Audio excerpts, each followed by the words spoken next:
Če se vi malo odpeljamo levo pa desno. Samo preferil, ne? Lepo pa prečuvo, pa se najlažje.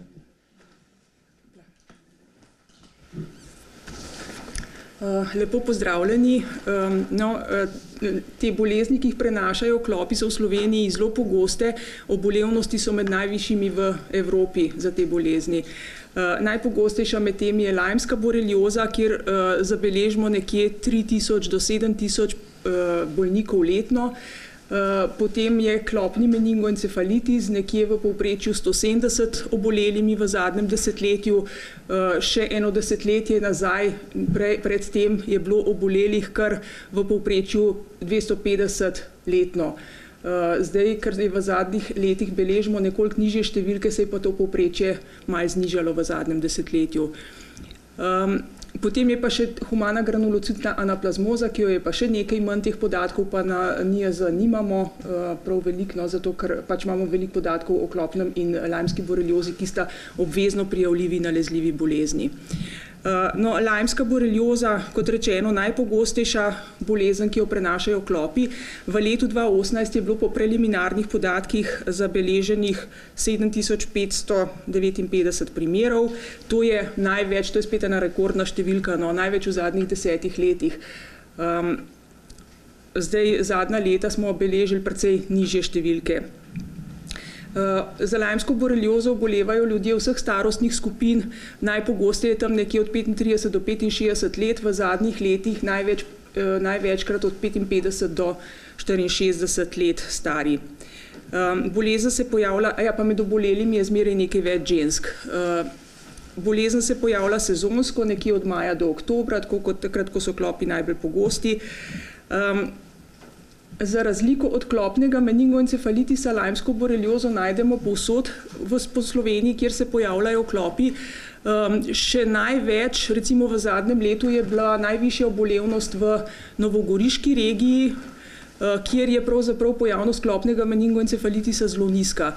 Pojavnost je visoka tudi v Kranjski regiji, v Mursko-Soboški regiji in tudi v Novomeški regiji, kjer je pa tudi klopnega meningoencefalitisa zelo malo.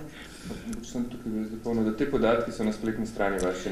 Na naši spletni strani so danes posodobljeni, tako da če boste šli pod zadnje novice z področja nalezljivih bolezni, so te številke, tudi že ti preliminarni podatki za leto 2018.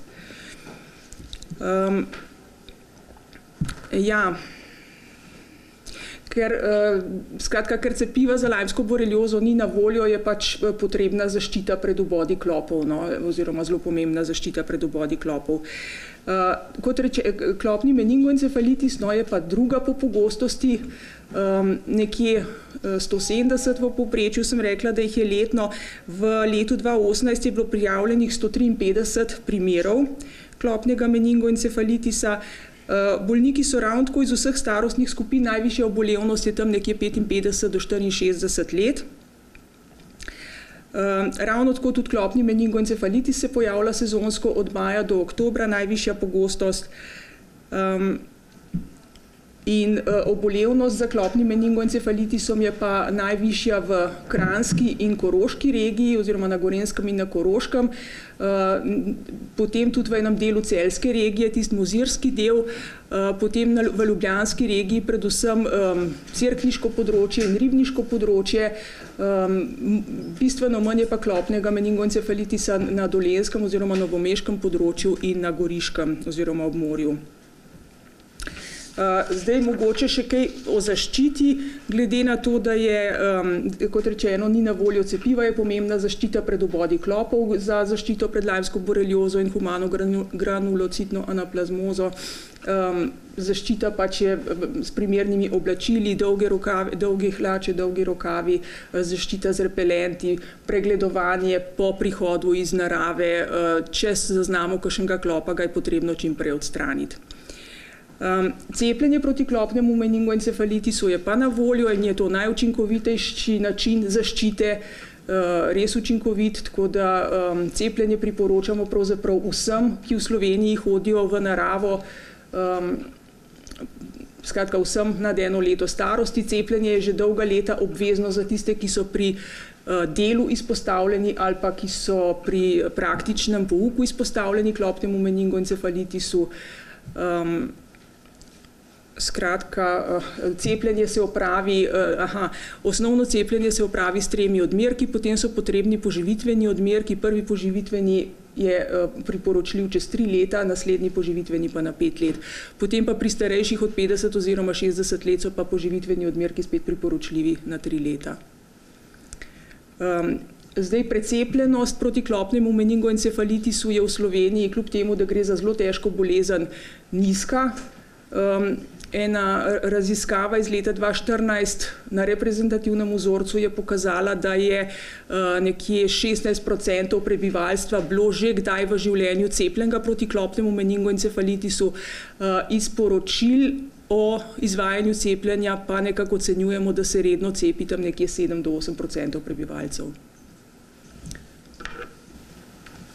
Hvala. Bi prosil profesorja, mogoče da malo pojasnim. To je dobro za zdravje, ne?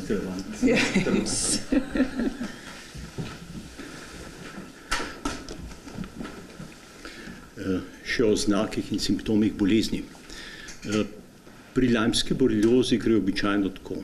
Vbod klopa, potem pa nekaj dni do nekaj tednov nič in potem na tem mestu rdečina, ki se postopno veča in začne sredi bledeti. Ta potujoč eritem je včasih edini znak bolezni in če se ne zdravi, lahko traja nekaj tednov ali več mesecev in se lahko zelo razširi, potem pa zmeri samo od sebe izgine. In za nekatere ljudi, za nekatere obolele, to pomeni, da so zdravljeni, pri drugih pa lahko pride v času, ko so kožne spremembe še prisotne ali pa po nekaj tednih do mesecih, do dodatnih težav na drugih organih oziroma organskih sistemih. Največkrat je prizadeto živčevje, kadar pride do takega razsoja boreli, potem lahko so prizadeti sklepi, lahko so prizadete oči, pa pravzaprav še marsikaj drugega. Zdravljenje lajmske borelioze je z antibiotiki, zdravljenje je uspešno zlasti zgodaj v poteku bolezni. Kožne spremembe itak same od sebe zginejo, ampak nekateri, ki imajo take kožne spremembe, imajo še precej dodatnih težav, se slabo počutijo, so utrujeni, imajo bolečine v mišicah, bolečine v sklepih. No, in te težave ob zdravljenju hitreje zginejo, kar je pa še bolj pomembno, če damo bolnikom z potujočimi eritemi antibiotike, zelo zmanjšamo možnost, da bi se kasneje kaj drugega pojavilo, torej prizadeto živčevje ali pa sklepa ali pa srca.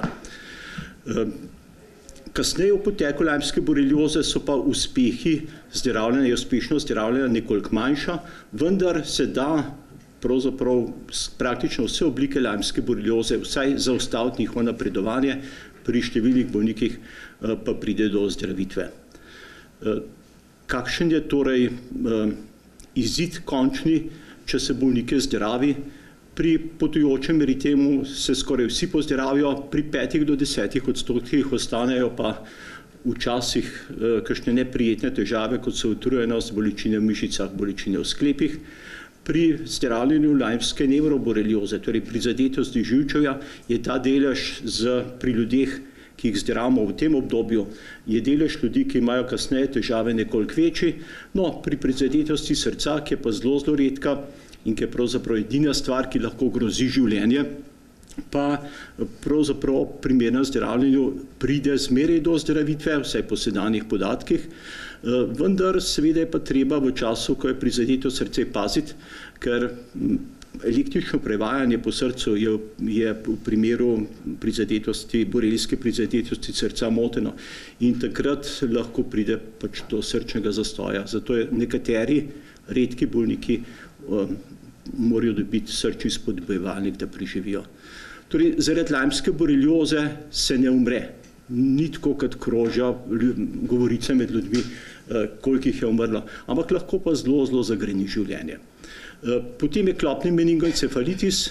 V srednji Evropi je 2/3 do 3/4 bolnikov ima dvofazen potek, najprej vročina, glavobol, slabo počutje, bolečine v mišicah, to traja nekaj dni do kakšen teden, potem se zboljša, včasih vročina čisto izgine in potem pride do znakov prizadetosti živčevja. Torej, višja vročina, hujši glavobol, lahko je bolnikom slabo, bruhajo in pri nekaterih, pri odraslih je to pri polovici ali pa dobri polovici, se lahko pojavijo tudi znaki prizadetosti možganovine, ki se kažejo na različne načine. Da se jim tresejo roke, predvsem roke, jezik, da ne morejo dobro misliti, da so zaspani, cel kup zelo nerodnih težav in to je kar huda bolezen. Pri 5 do 10% pride pa do ohromitev. Tukaj vzročnega zdravljenja nimamo, torej nimamo zdravila, ki bi delovalo neposredno na virus. Bolnikom skušamo pomagati pač simptomatsko, da jim lajšamo težave. Izid, okrog 1% bolnikov s klopnim meningoencefalitisom na našem področju umre. Pri 5% ostanejo trajne pareze, torej trajne ohromitve.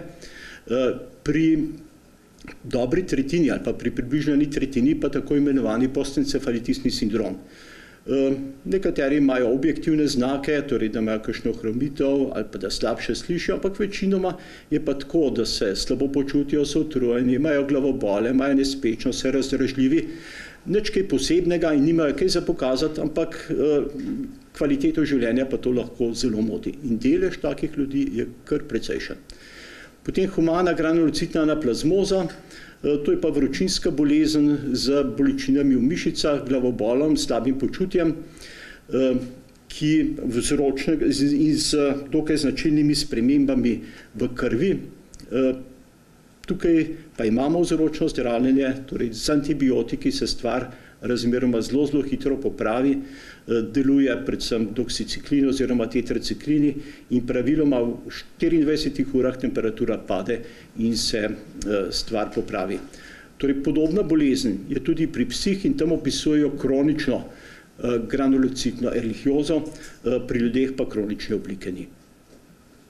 Za cepivo je pa že dr. Vitkova povedala, je pa samo proti klopnemu meningoencefalitisu, ne pa proti lajmski boreliozi in ne proti humani granulocitni anaplazmozi. Najlepša hvala za poprosti še glede diagnostike, kako mogoče potrdiš bolezen, pa kako procesijsko poteka. Dobar dan, lepo pozdravljeni. Torej, povzročitelje, katerih prenašajo klopi in povzročajo bolezni, kot so lajmska borelioza, klopni meningoencefalitis in humana granulocitna anaplazmoza, diagnosticiramo v mikrobioloških laboratorijih z različnimi metodami. Običajno pristopamo z posrednimi metodami, se pravi, da v bolnikovih serumih dokazujemo protitelesa, ki nastanejo kot imunski odziv na povzročitelja, ali pa z neposrednimi metodami, se pravi, da neposredno dokazujemo samega povzročitelja z bodisi osamitvijo, recimo bakterij lajmske borelioze ali virusa klopnega meningoencefalitisa, ali humane granulocitne anaplazmoze, veliko bolj pa v novejšem času z modernimi molekularnimi metodami, torej neposredno, da iščemo nukleinske kisline povzročiteljev, bodisi DNA ali RNA molekule v kužninah bolnikovih vzorcev.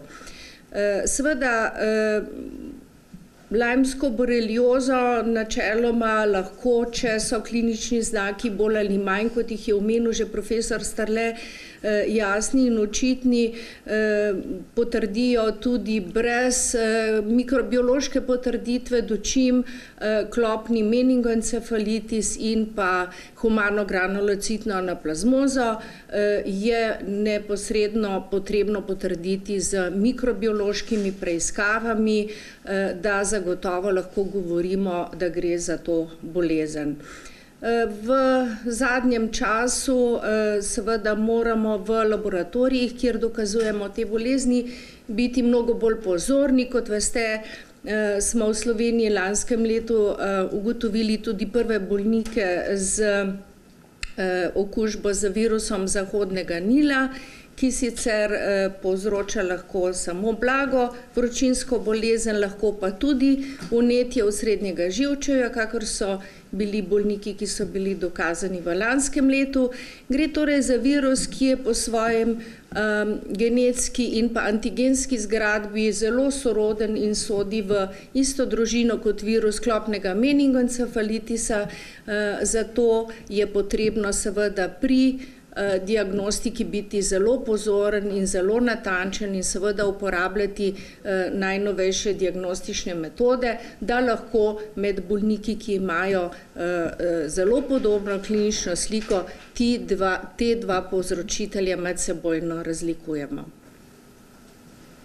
Hočeš kaj povedati? Ja, sem mogoče še vprašanje, kako hitro potekajo te preiskave, glede nekako si predstavlja, da takoj, ko dajo vzorc, da niso pa te tukaj preproste, mogoče ne? Ja, torej primarna diagnostika poteka tako ali tako že v bolnišnici, ob kliničnem pregledu in kliničnih laboratorijskih preiskavah. Takoj, ko je odvzet vzorec za mikrobiološko preiskavo, je seveda priporočljivo, da se čim prej transportira v laboratorij, kjer se to diagnosticira. Diagnostika poteka dnevno, običajno za serološko diagnostiko potrebujemo približno 3 ure, za neposreden dokaz povzročitelja, torej z molekularnimi metodami pa potrebujemo približno 2 uri, tako da lahko rečem, da diagnostika poteka izredno hitro, vsak dan, tudi ob praznikih in delavnikih. Ja, za nekatere stvari je pravzaprav časovno pomeni večji problem, da predno pridejo vzorci do mikrobiologov oziroma imunologov. Torej najprej se je treba odločiti za kakšno preiskavo, je treba to zapisati, potem je treba narediti odvzem in potem mora vzorec potovati do mikrobiološkega laboratorija. In predstavljamo si, tako naj bi bilo, da bi šlo to vse zelo, zelo hitro.